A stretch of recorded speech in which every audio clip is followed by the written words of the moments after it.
안녕하십니까. 팩트폭격 컬트쇼 명탐정 코난입니다. 인터넷은 선악과이기 때문에 절대 해서는 안 된다는 그 신천지의 허무맹랑한 주장, 두 번째 시간입니다. 자, 신천지는 신도들에게 왜 인터넷을 못하게 할까요? 자, 안티 신천지 사이트 신천지 대처 사역자들이 운영하는 유튜브 컨텐츠를 통해서 신천지가 잘못됐다는 사실을 깨닫고 많은 사람들이 탈퇴를 하고 있습니다. 그렇기 때문에 신천지 입장에서는 이들이 이런 유튜브를 보면 신천지에서 빠져나오기 때문에 보지 말라고 그렇게 이야기할 수밖에 없는 거죠. 그래서 신천지는 신도들의 이탈을 막기 위해서 선악을 알게 하는 나무의 열매를 먹으면 죽는다 라는 말씀을 근거로, 자, 선악을 알게 하는 나무의 열매를 먹으면 영이 죽는데 그렇기 때문에, 그런데 인터넷은 선악과야. 그렇기 때문에 선악과인 인터넷을 접하면 너희들의 영이 죽어 라고 하면서 해괴한 논리를 만들어냈고, 이것은 곧 신천지 신도들이 진리를 깨닫지 못하도록 하는 세뇌와 가스라이팅 작업이라고 볼 수 있겠습니다. 자, 그런데 여기서 신천지는 영이 죽는다라는 표현을 자주 씁니다. 인터넷을 하면 너희들의 영이 죽는다라고 이야기를 하죠. 자, 그렇다면 성경에서 영이 죽는다라는 표현이 과연 나올까? 어디서 나올까? 제가 한번 찾아봤습니다.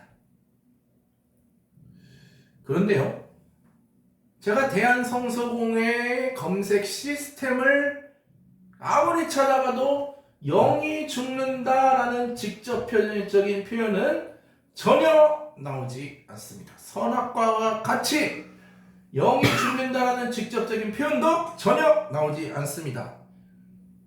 그러니까 이것은 신천지가 만들어낸 것일 수밖에 해석이 안 된다는 거죠. 즉, 신천지는 성경에 전혀 나오지도 않는 말로 신도들을 협박하고 겁박하고 가스라이팅하고 세뇌하고 있다.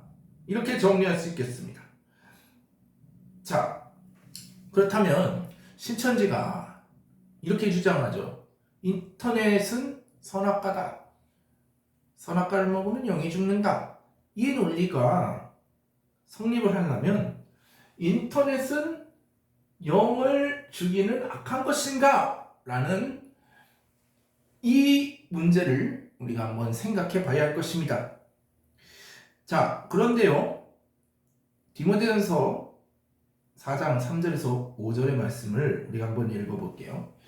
자, 혼인을 금하고 어떤 음식물은 먹지 말라고 할 터이나 음식물은 하나님이 지으신 바니 믿는 자들과 진리를 아는 자들이 감사함으로 받을 것이니라. 4절 5절 하나님께서 지으신 모든 것이 선함에 감사함으로 받으면 버릴 것이 없나니 하나님의 말씀과 기도로 거룩하여짐이라. 아멘. 자, 이 말씀은요,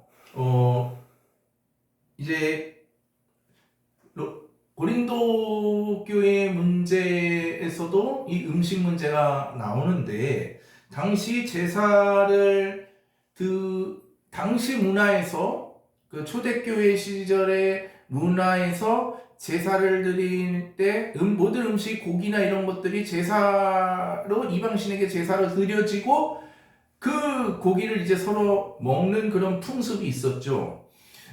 그렇기 때문에 이 음식물, 이방 제사로 드려진 그 음식물을 과연 먹어야 되느냐 말아야 되느냐에 대한 그러한 그 논쟁이 초대교회 내내 있었습니다. 이 디모데전서는 바울이 자신의 이제 목회의 후배, 또 후계자라고 할 수 있는 디모데에게 쓴 목회서신이죠. 그렇기 때문에 이 디모데에게도 이런 목회적인 가르침을 또 조언을 줬을 겁니다. 그렇기 때문에 이 음식물이라는 것은 그 아마 이방신에게 드려진 그 제사 음식으로 우리가 좀 생각을 해볼 수가 있는데, 그런데 이런 음식물도 다 하나님이 지으셨다. 그렇기 때문에 감사함으로 받아 먹을 수 있다. 그러나 이제 고린도전서에는 이것으로 인하여 믿음이 연약한 자들이 시험에 들거나 실족하게 되면 나는 그것을 먹지 않겠다라고 사도 바울이 그렇게 이야기를 했죠. 자, 한마디로 이것은 일반 은총, 하나님께서 우리에게 주신 일반 은총의 영역이라고 볼 수 있습니다. 그런데 이 일반 은총의 영역이 비단 하나님께서 만들어주신 그런 음식물이나 이런 자연에서 자연에서 나온 여러 가지 그런 부분이 아니라 인간이 정말 선한 의도로 정말 우리 인간의 편리를 위해서 개발해낸 모든 여러 가지 아이디어나 또 창작물들 이런 것들도 하나님께서 넓게 보면 일반 은총 안에서 우리에게 편리를 누릴 수 있도록 허락을 해주신 그런 영역이죠. 인터넷도 마찬가지라는 것입니다. 그러나 인터넷을 우리가 어떻게 쓰느냐에 따라 선하게 쓰여질 수도 있고 악하게 쓰여지기도 한다라는 것이죠. 자, 그러므로 인터넷이나 유튜브를 영혼을 살리는 전도의 도구로 쓰면 그것은 선한 것입니다. 얼마나 많은 유튜브를 통해서 많은 설교가 이렇게 공급이 되고 있습니까? 옛날에는 그 설교, 그 카세트 테이프 여러분들 혹시 아시나 모르겠습니다. 어떤 세대에 따라서 아시는 분도 있고 모르시는 분들도 있겠지만 이 카세트 테이프를 통해서 유통이 되는데 그것은 많이 좀 한계가 있었죠. 그런데 지금은 그냥 유튜브 들어가가지고 검색어만 딱 누르면 얼마든지 설교를 볼 수가 있습니다. 그것으로 인해서 많은 사람들이 위를 얻기도 하고요. 또 정말 죽으려고 마음먹었던 사람이 위로를 얻고 다시 살아나는 그러한 역사도 일어나기도 합니다. 그것은 곧 인터넷 유튜브가 영혼을 살리는 도구로 사용된다는 것이죠. 일반 은총의 영역입니다. 그것이 하나님께서 주신 그 영역이기도 하죠. 그런데 그리고 이것을 그대로 해석을 하자면